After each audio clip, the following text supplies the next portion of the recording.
They'll get back. They will. It's Yeah. a joyous place. Yeah. Have you been here? Have you been coming? I have no. Well, interesting story. I saw Amber. I used to work in an organization called Cover Cool Water that worked with youth who are homeless. And like, seriously, like 19 years ago, I was for a funeral for a kid whose family was members here.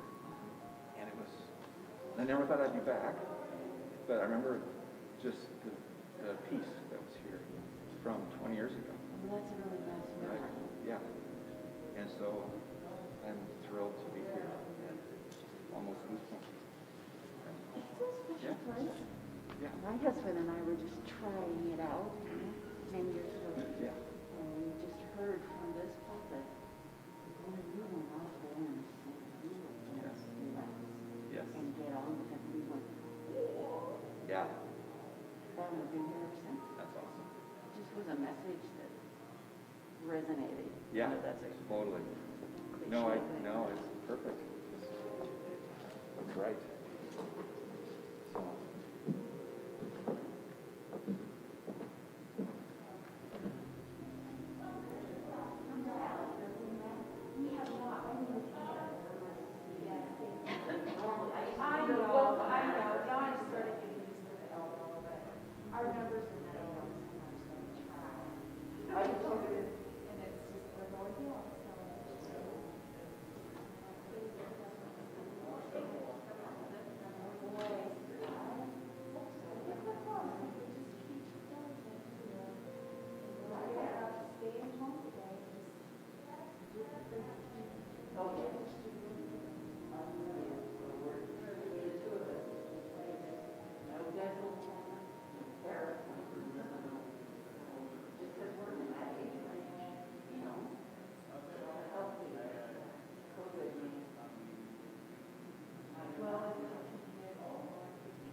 So, yeah. So I'm gonna introduce you. So should I go out first? Yeah, well, so I was gonna, after I do the intro, right, I'm gonna say, it's never supposed to be music, we're starting with. Is that good? Okay.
Well, I've been dreaming a crazy dream.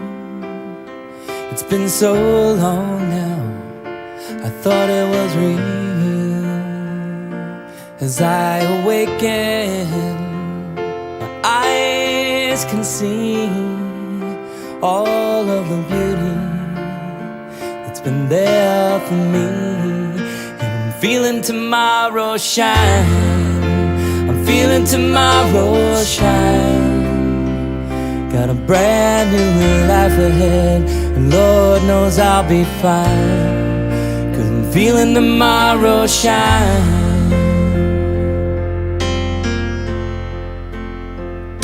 Well, I'm still reeling from this crazy dream. I'm starting to realize that nothing's as it seems. It's like I'm walking on brand new feet. Yeah, it's like I'm driving down brand new streets. And I'm feeling tomorrow shine, I'm feeling tomorrow shine. Got a brand new life ahead, and Lord knows I'll be fine, 'cause I'm feeling tomorrow shine.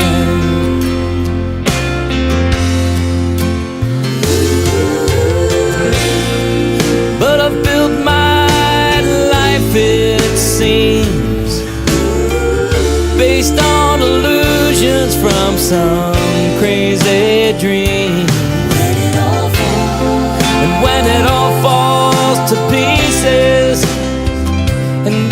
I awaken, I come to realize I've not been forsaken. 'Cause I'm feeling tomorrow shine, I'm feeling tomorrow shine. Got a brand new life ahead, and Lord knows I'll be fine. I'm feeling tomorrow shine, I'm feeling tomorrow shine. Got a brand new life ahead, and Lord knows I'll be fine. I'm feeling tomorrow shine. Oh, feeling tomorrow shine, feeling tomorrow shine.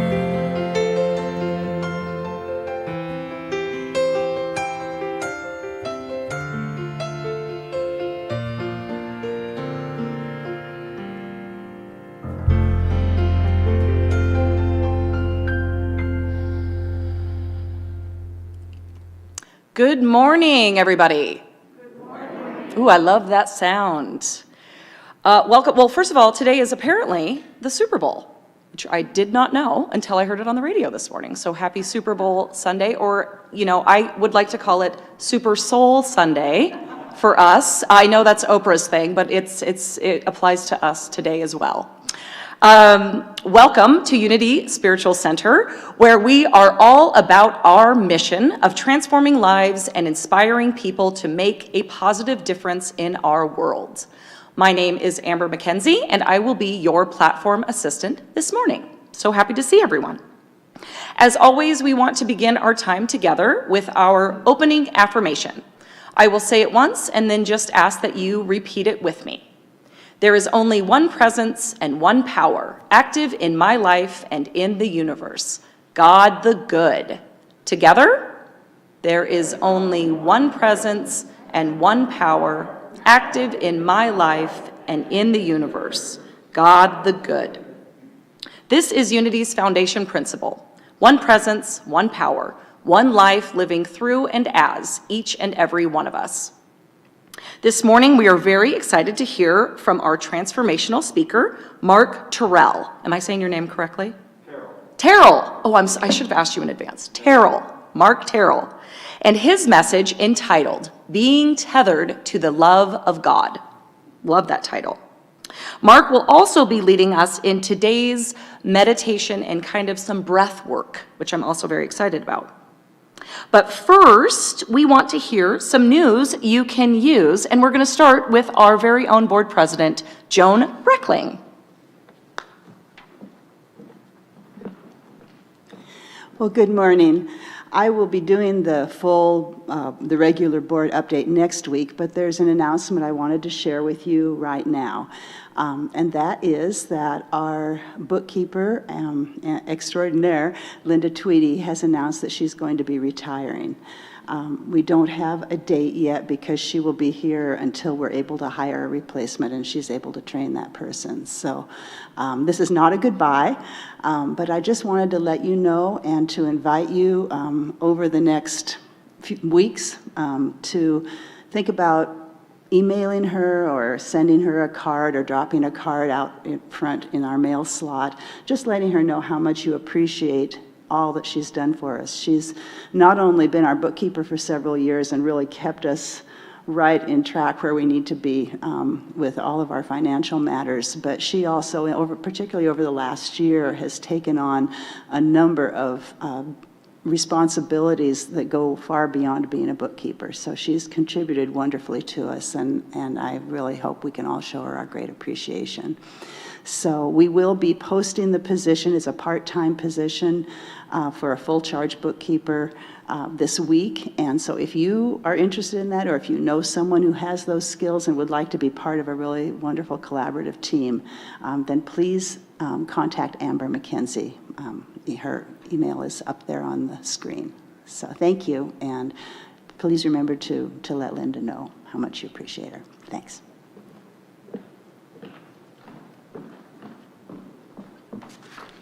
Thank you, Joan.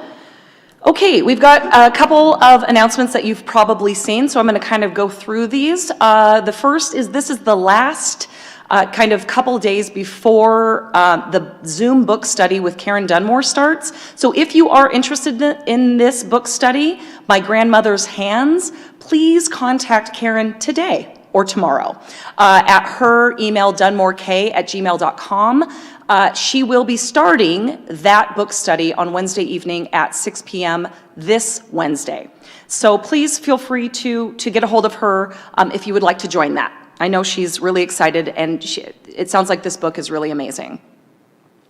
Next, today is our community member orientation right after services at noon. We will be doing that on Zoom. So please, if you're interested, you can email me. I've already got a couple of people that have signed up for the orientation, so I'm excited about that. Again, that's today at noon, and it's on Zoom. Spirit groups. Okay, this is the last time we're going to announce spirit groups. So if you are interested, then please contact the spirit group leader of the group you're interested in attending, because most of those will be starting. I'm thinking they'll start either this week. Yeah, is it this week? Thank you. So they're starting this week. So you'll see on the screen we've got Mondays at 7 p.m. The book study Be Water, My Friend by Shannon Lee, hosted by Jeff Tawney. Wednesdays at 1 p.m., a Sunday message group hosted by Rhonda Krause. Please email or call Rhonda. Thursdays at 7 p.m., a Power of 8 meditation group, and that's hosted by Sandy Schilling. So please call or email Sandy on that one.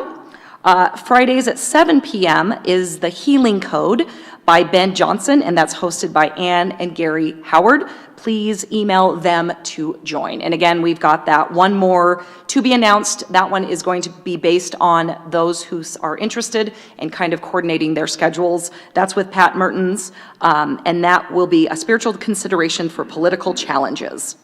So email Pat for details. Okay, now we have some new announcements. We've got our Unity Youth Zoom gathering will be happening on February 20th at 11 a.m. That's a Saturday. We've got the meeting ID up there in the passcode. I just want to tell everybody that this youth coordination group, Jackie, Joan, everyone who participated was really amazing. They brought kind of Valentine's-based, love-based packages to all the children. They hand-delivered them. And I just want to say that my 7-year-old wrote the sweetest Valentine's Day card to her best friend in the youth department that she has not seen for several months, and she misses him very much. So having the opportunity to mail him a card, I mean, it just made her light up. So I know that this is happening all across our youth ed department and all the kids in the ministry. So just thank you so much for that. And so it's going to be fun to meet on the 20th and see all the smiling faces.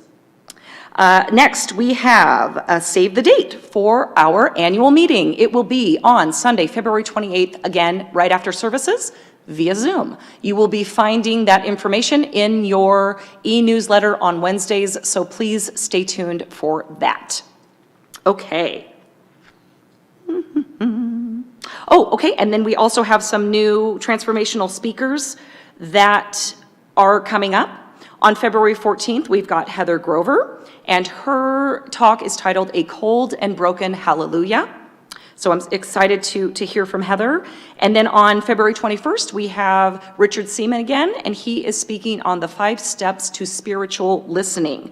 Just so you know, Richard is planning to do a class in March on Saturdays, so it'll be 4 Saturdays, and that is titled Developing Your Spiritual Pathways, what he spoke on the last time he was here.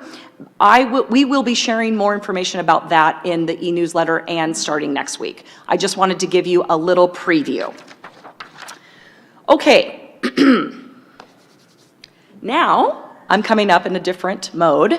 I am going to tell everyone about a new segment that the Sunday service team, as well as, Unity, really wants to implement, and that is something called Community Connections.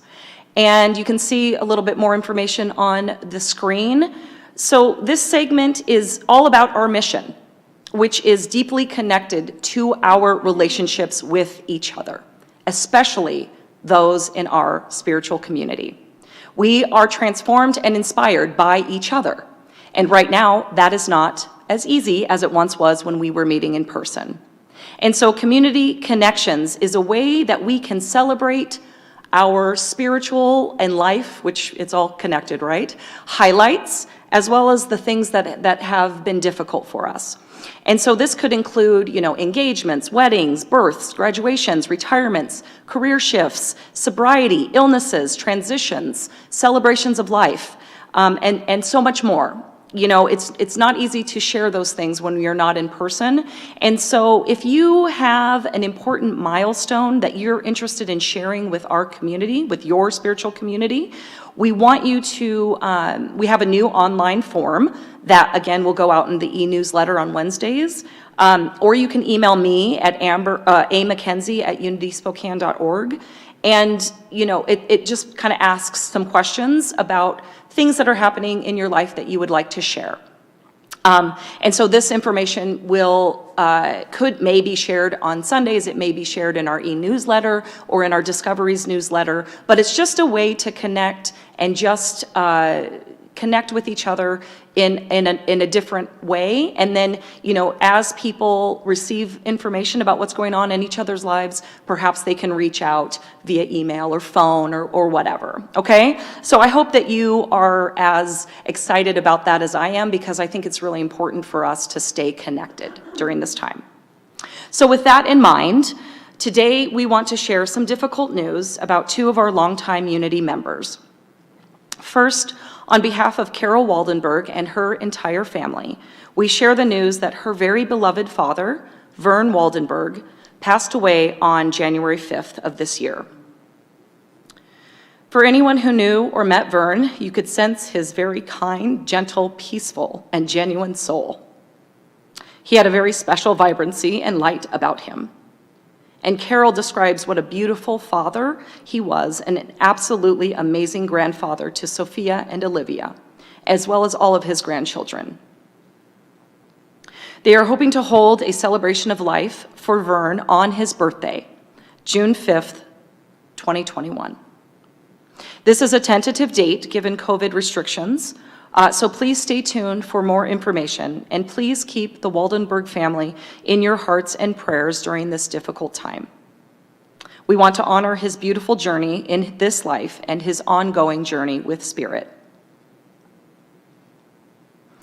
And now I am going to ask Sally Sledge to come up.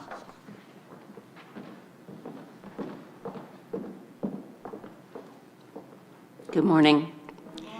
I'm Sally Sledge, and for those of you who don't know me, the answer is no. I have not gone to my hair shop to have a haircut for over a year. Many of us are in the same boat.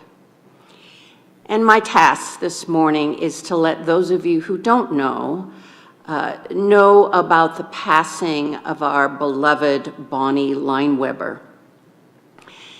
Bonnie passed on January 21st, very peacefully, with her family by her side. And her husband, David, is planning on doing a memorial of her life sometime this summer. So he will let you all know about that. But I'm going to tell two very quick stories about Bonnie. And the first is really about Bonnie and David. Apparently in the 70s, when they were dating, Bonnie attended this church called Unity, and they did a big deal for Easter at the Opera House in those years. And Bonnie asked David to come to church. Well, he was not a church guy, and he tells me that he rolled his eyes a little, and then he thought, well, okay, I really like Bonnie, so I think I will tag along.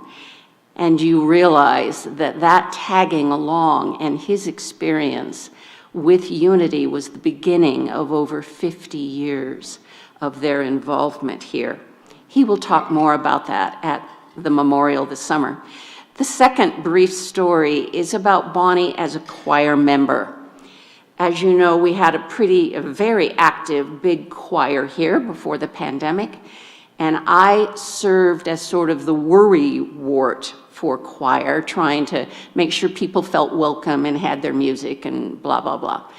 I noticed just a couple years ago with Bonnie sitting right down here in her normal spot, I noticed that during rehearsals, which were fairly high-pressure rehearsals to get stuff done, Bonnie wasn't turning the pages of the choir music, and I noticed that. And I got up and I started to go see if she was having trouble seeing with the light or whatever, until I realized that Bonnie was singing the melody with perfect rhythm. She knew all of the words long before I did. She had it up here. Her love of music was so strong that that's one of the things she was still doing until the very end of her long life.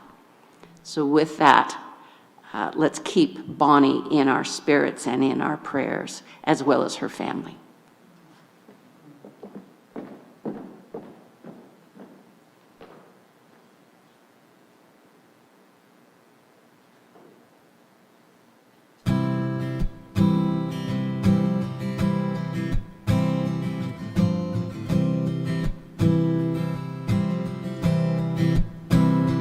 Get ready, my soul.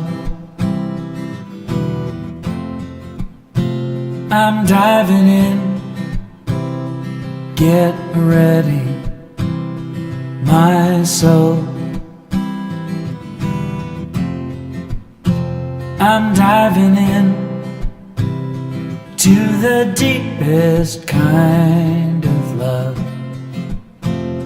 to the sweetest kind of life. Get ready, my soul.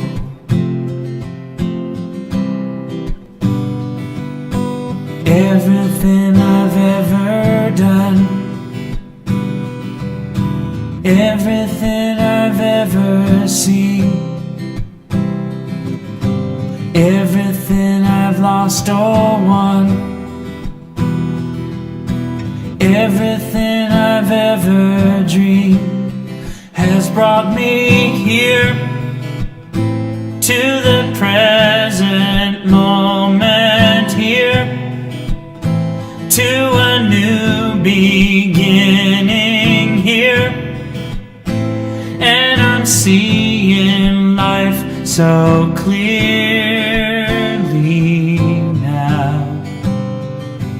Get ready, my soul. I'm diving in.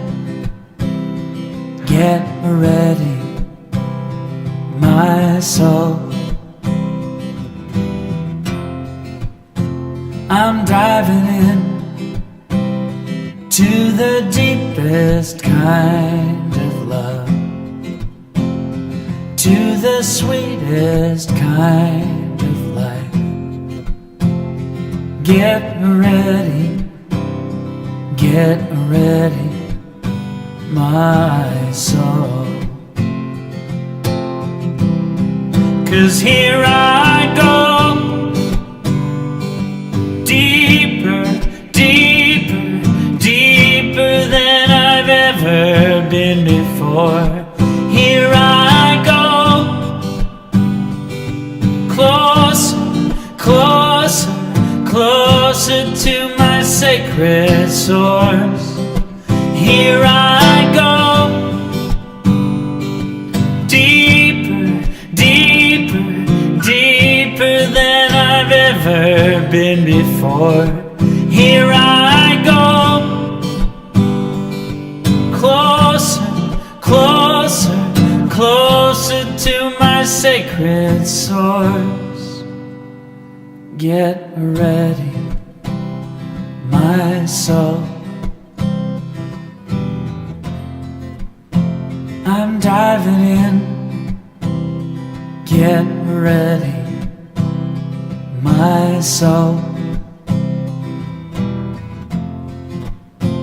I'm diving in to the deepest kind of love, to the sweetest kind of life. Get ready, my soul. Get ready, my soul.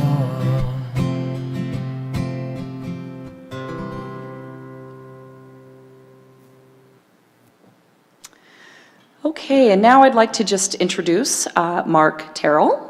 Mark is a spiritual director and founder of a nonprofit serving youth who are homeless in Spokane. He meets with people across the nation and locally for spiritual direction through his business, Your Story and a Flashlight. Love that name. Mark has over 25 years of experience working in ministry and social services. His personal experience with spiritual direction has sustained him in ministry and allowed him to live freely and authentically. And I just want to give a little bit of information about why Mark is here. I actually, when I was, kind of researching, speakers to come and speak to us, I did a Google search, which that's what you do, right? And I was led to Mark's LinkedIn page. And I was really impressed by everything that was on his page. It resonated with, just being spiritually guided. And one of the points that I wanted to just share was spiritual direction, because that is what he helps people with. And so he describes in his profile, spiritual direction is a guided exploration of everything from the mystical to the mundane moments of our lives. To put it another way, intentionally slowing down to have an ongoing conversation about the joys and challenges of life. There is no formula for your time in spiritual direction. There are no easy answers or quick fixes.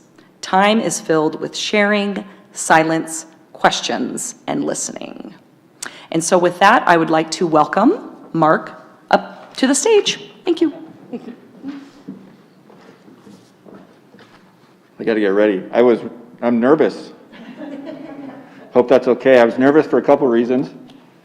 One, I didn't practice with a mask on, and I'm glad I can take it off. So, yes. And the second is, I've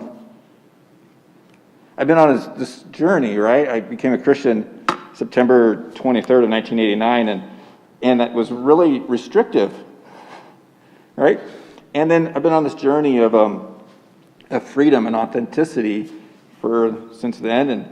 And sometimes when I get nervous, I tend to fall back, right? And so my fear is that I will do that today, and that's not my heart. So yeah. So there we go. How's that? Better, yes. For me too. Now I just don't know where to put it, But that's okay. Like Amber said, I started a nonprofit organization called Cup of Cool Water that has walked alongside youth who are homeless since the last over 20 years. And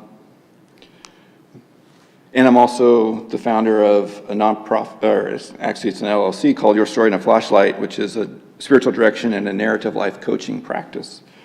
And so both of those have been very enriching times of my life. With the kids who are homeless, they taught me more than I'm sure that I taught them, right? And one of the things that they taught me is that they helped me move from this really restrictive spirituality to one that is much more open, that really now has a faith that sees that we are all connected and loved beyond measure, no matter what. So that's what I'm going to talk about today a little bit, is how do we stay tied to this love, and it's going to be nothing new. And it's really everything that you guys are probably already doing. Also my journey has led me in my Christianity to be more of a Celtic Christian, which is just If you don't know much about that, it's fabulous. So I'm also married and have 2 adult children.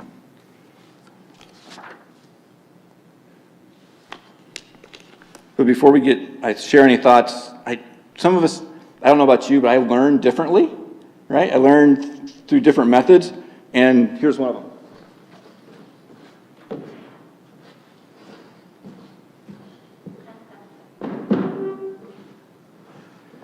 That's also a barrier between you and I. No, I'm just kidding. Just kidding.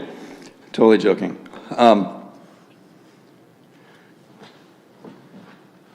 This hits you last minute sometimes too, so there's no slide of it. Otherwise, I would have given them a slide, but I just thought of it this morning.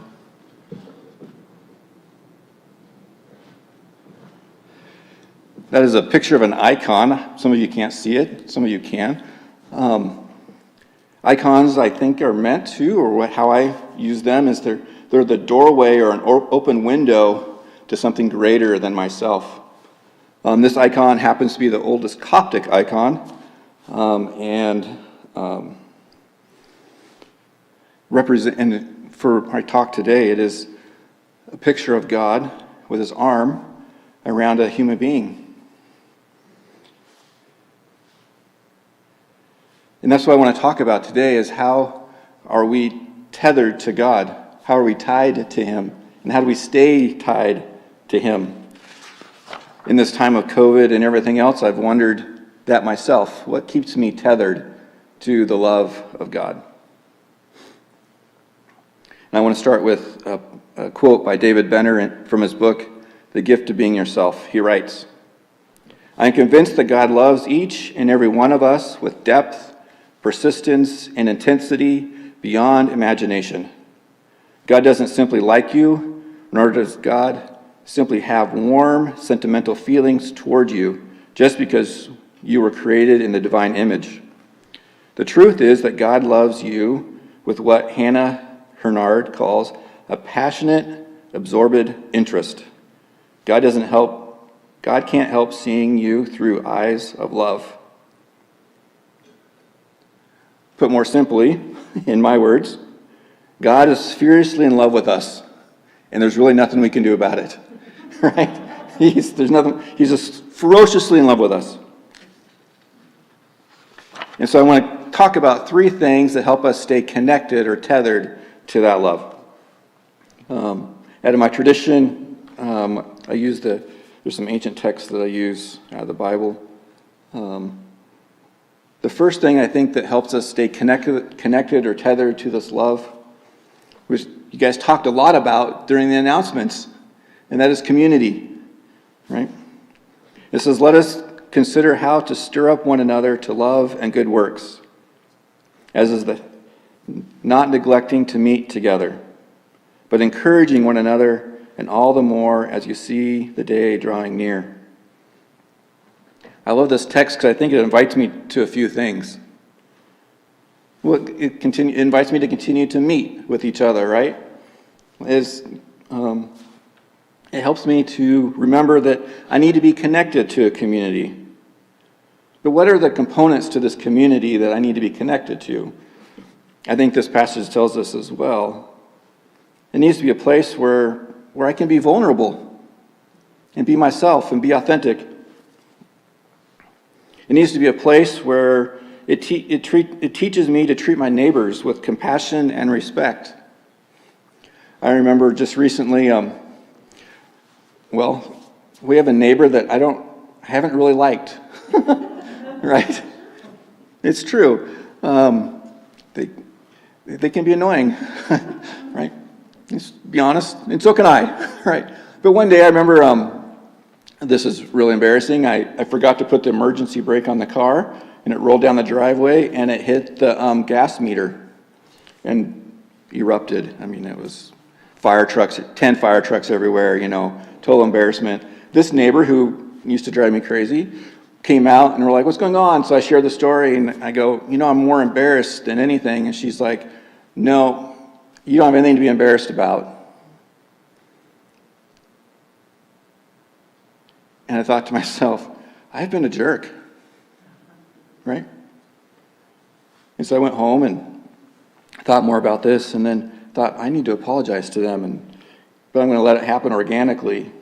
And so I was in the park walking the dog, and I'll talk more about walking the dog a little bit later, and the husband or the living boyfriend, I'm not sure who it is, we met in the park on the same path, and I thought, uh-oh, this is it, right? And I really don't want to do this, right? But I asked him about his hand, because I know that he had hurt his hand, and then I said, could you just bear with me? This might sound kind of weird, but I just want you to know, I haven't been a very good neighbor to you, and will you forgive me? We need to be a part of a community that helps us to respect, show compassion to our neighbors. I think this passage also invites me and invites us to treat creation, create the living world with compassion and respect. In other words, we're encouraged to learn how to love ourselves, our neighbors, and creations. And I realize that this is really difficult to do in this time of COVID and all of our restrictions, right? I mean, look at us. We're all seated like 30 feet apart, it feels like, right? And even like we can't shake hands or hug, but, you know, I elbow bumped Amber today. Hopefully that was okay, right? So I realize there's a lot of aloneness too, right? I realize that it's really difficult to be tied and involved in a community. But I think that there's some ways that we can do that. And you've talked about it today too, but here are some practical ideas. I mean, I help facilitate an email contemplative prayer group. Every Monday I send out a scripture passage with some of my thoughts about it and invite, there's about 14 of us, to interact with that passage and then share it with each other. There's a few people that share consistently, and I'm always encouraged and challenged by those who share. And one guy said, this is exactly the community that I need. I'm like, wow, through just email. I have a colleague, and I've even done this for my spiritual direction practice, where I meet with people face to face, but we're on my back deck, sitting 12 feet apart with masks on, talking. All right, so we social distance. I have a colleague that meets with his family members that way. They sit on the front porch of their house, 12 feet apart, with masks on.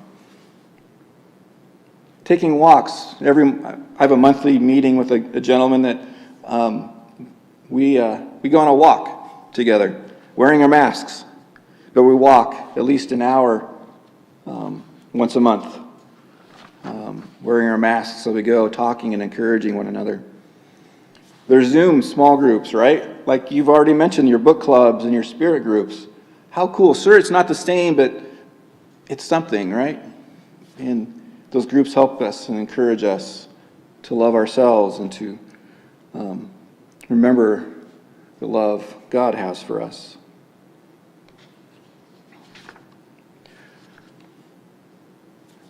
I forgot to hit my timer, so we're okay.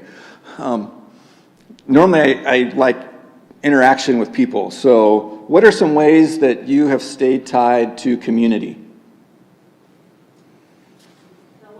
The telephone, yes, absolutely. Zoom calls, yep.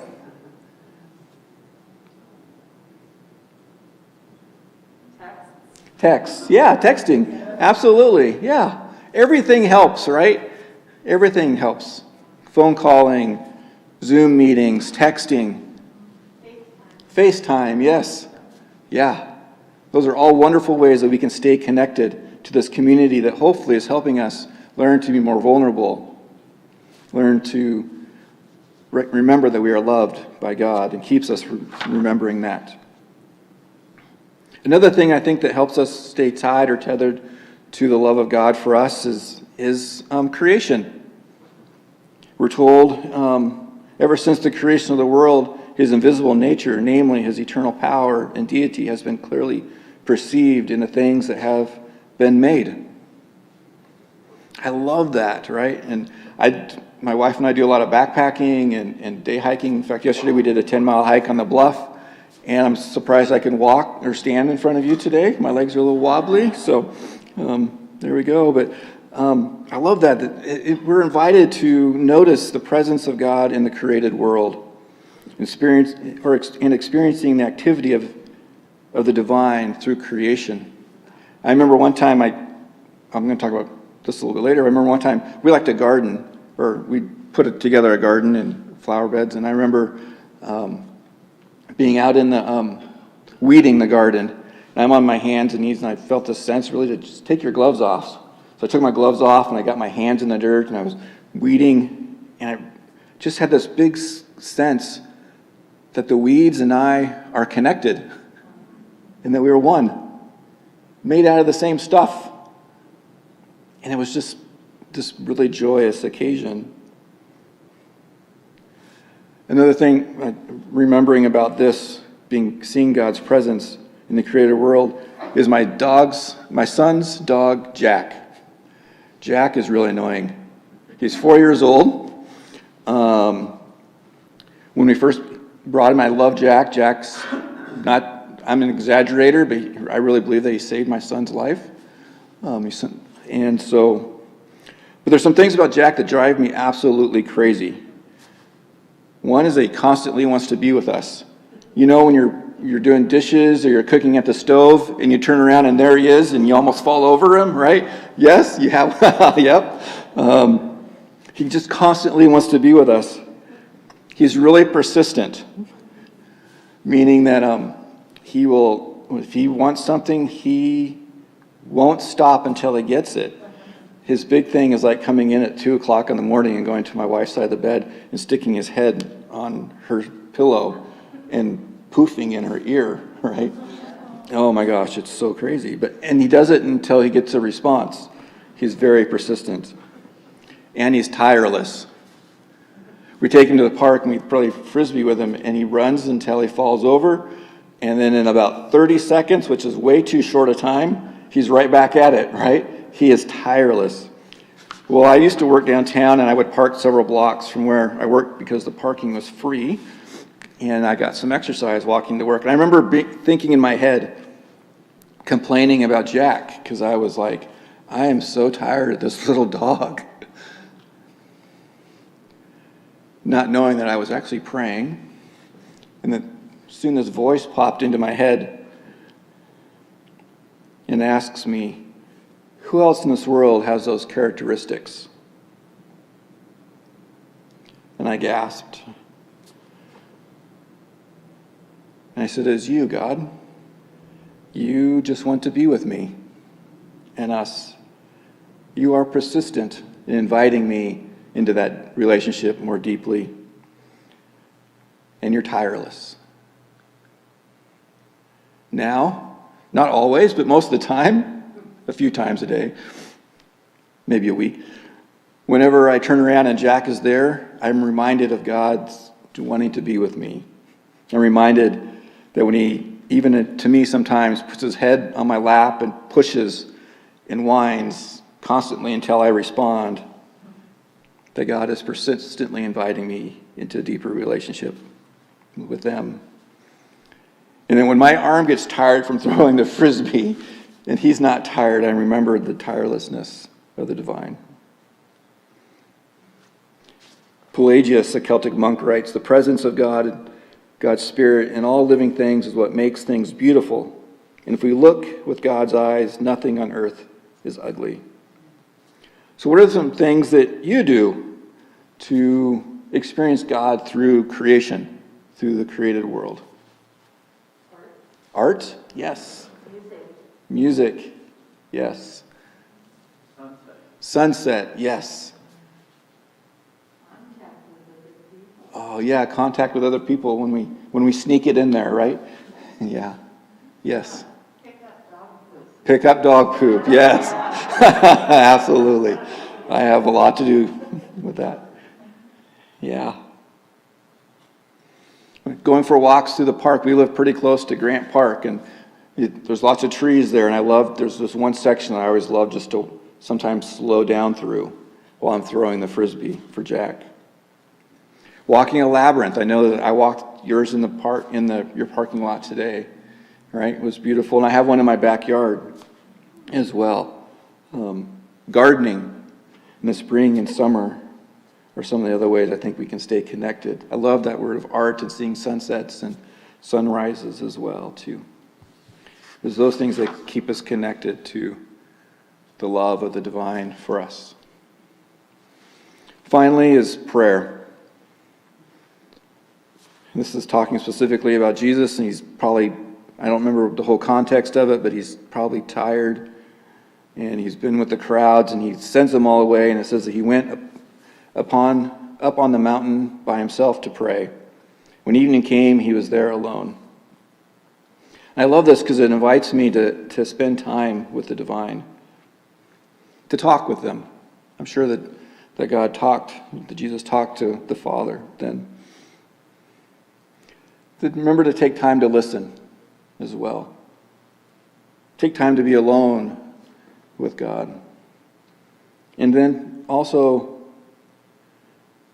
I'm reminded and invited to rest in the love of God through prayer. Are there any specific ways that you like to pray or spend time with God? On the way to work. On the way to work? Yes. Meditation, yeah, absolutely. Chanting, yes. Journaling, yes. Yes. Journaling prayers. Yeah, all of those things. And those are the things I wrote down too, right? Some forms of prayer that I like are centering prayer or meditation. I'm not a very good journaler, but I've heard that it works well. So walking, there's the labyrinth, or just walking around the park. Yoga, did I say that right? Yeah. Yoga is a good form of prayer. Reading ancient and holy texts, spending time with poetry or scripture or some kind of ancient and holy text that speaks to you. I particularly like the Lectio Divina style, which is you read it 3 times, one looking for a word, then a phrase, and then asking, what is that passage or that text inviting me to do? There's silence and solitude. Well, those are just 3 ways that I think that help tether us to the love of God for us through community, through being in creation, and through prayer. I want to end this talk with a sad poem, hopefully as a way, again, to wake us up. But here's the poem, and unfortunately it's a sad poem. So, it says, the man whispered, God, speak to me, and the meadowlark sang, but the man did not hear. So the man yelled, God, speak to me, and the thunder rolled across the sky. But the man did not listen. The man looked around and said, God, let me see you. And a star shined brightly, but the man did not see. And the man shouted, God, show me a miracle. And a life was born, but the man did not notice. So the man cried out in despair, touch me, God, and let me know you're here. Whereupon God reached down and touched the man, but the man brushed the butterfly away and walked on. My hope is that through these simple things of community, creation, and prayer, that our eyes will be open just a little bit more, and our hearts will be open just a little bit more to be aware and to experience the love of the divine for each of us, our neighbors, and the world.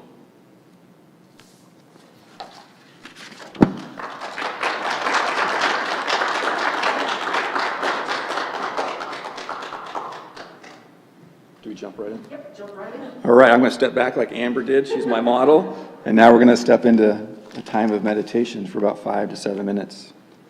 But again, this meditation, because I like different learning styles and different ways that we learn. We have the picture that might invite us into and remind us of the love of the divine for us. I still think that movement is a good thing.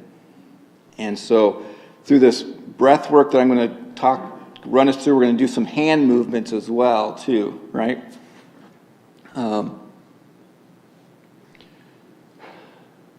So we're going to put our palms up. So when we're going to take, so this is the pattern that we're going to do. We're going to take 3 deep breaths, and I'll lead us through that. And then we're going to breathe in for a count of 4, and I'll count us. And then we're going to hold our breath to the best of your ability for a count of 7, which I'll count. And then we're going to breathe out for a count of 8, which again I will count. But when we breathe in, we want to put our hands up, and we want to imagine breathing in the love of the divine for us. And when we put our palms down, when we breathe out, we want to imagine giving whatever resistance we have to believing and to accepting that love.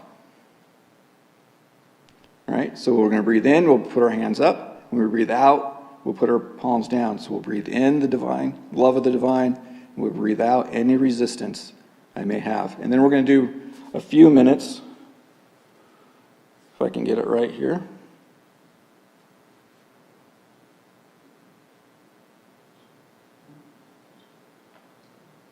of silence. So maybe we'll do that. So palms up. Let's take 3 deep breaths. Breathe in. Palms down. Breathe out. Breathe in.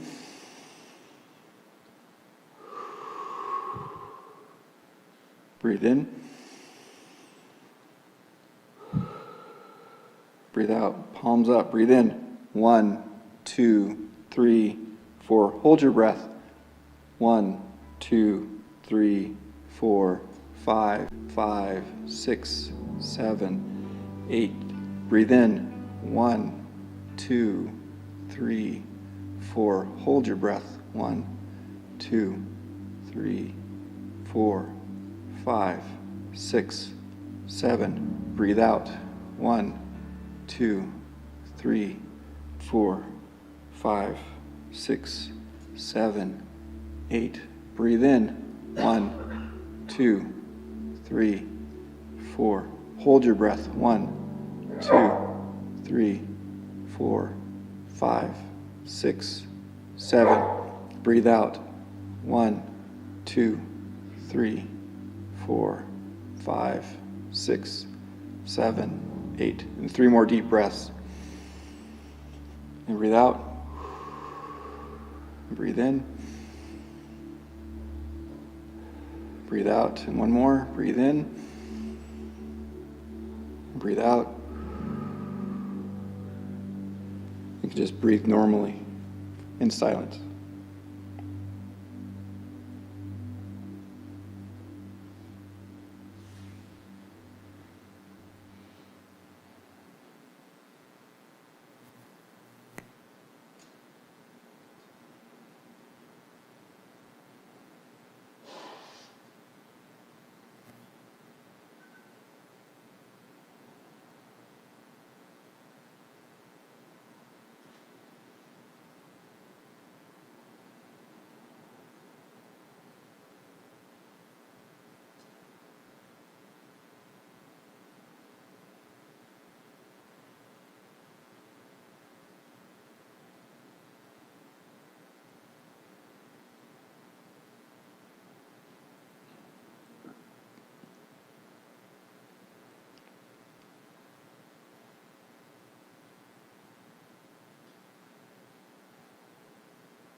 right, breathe in the love of God for us.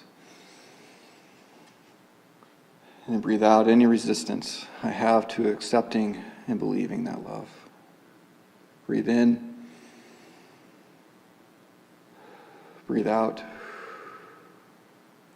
Breathe in. Breathe out. And begin breathing normally. Blessings to you all, and thank you so much for having me.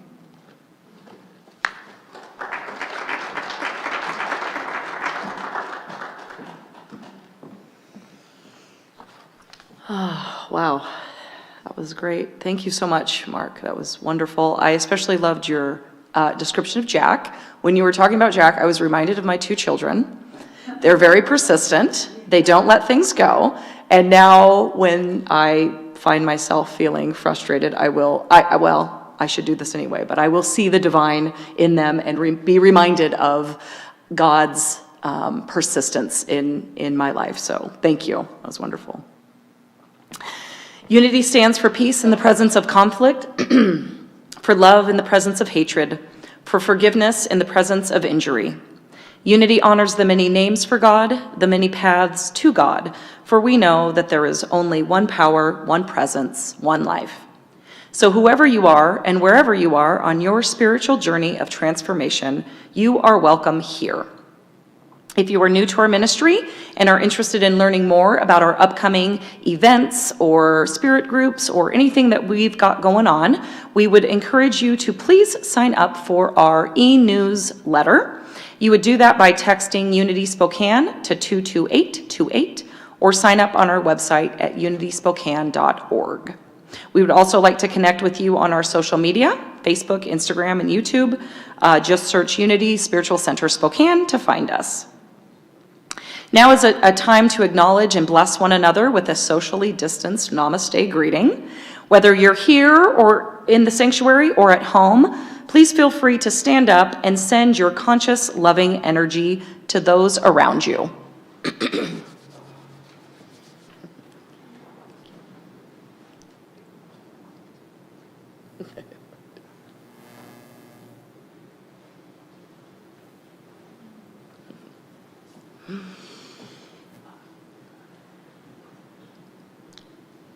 Okay. And now is our time to celebrate abundance together as we share our gifts and love offerings. For those of you feeling the divine call to financially support our ministry today, you can drop off your love offering in the glass bowl at the back of the sanctuary. Another option is to text GIVE to 253-528-7416 or visit our website, unityspokane.org, and click on the donate button. Please know that your giving means so much to our ministry, and we deeply appreciate it. With that in mind, let us take a moment now to sink into our hearts and bring forth a feeling of gratitude and generosity as we say together our love offering blessing.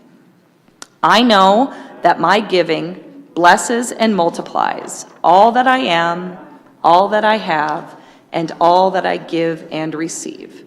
I give thanks for the abundance that is mine to share. Our chaplains today are David, who is holding the virtual service in prayer from home, and Terrell, who is holding the space here in the sanctuary. Thank you so much, David and Terrell, for your service today. We would like to encourage anyone who is in need of prayer support to please submit your request through our online form. Simply go to unityspokane.org and click on the Contact Us button on the main page. You will be taken to a prayer request form. Also, we have a prayer request for those of you who are here in the sanctuary. We have a prayer request form just as you're walking out, and you can put that into the box as well. So names are added to our prayer list and are prayed over for 30 days by both our prayer ministry as well as Silent Unity. I don't know where that came from, but so lots of prayer support available. Okay, now let us join together for our closing prayer for protection, followed by the peace song. Together we affirm, the light of God surrounds us. I am the light of God. The love of God enfolds us. I am the love of God. The power of God protects us. I am the power of God. The presence of God watches over us. I am the presence of God. Wherever we are, God is, and all is well. And that's the truth.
Thank you so much, everyone.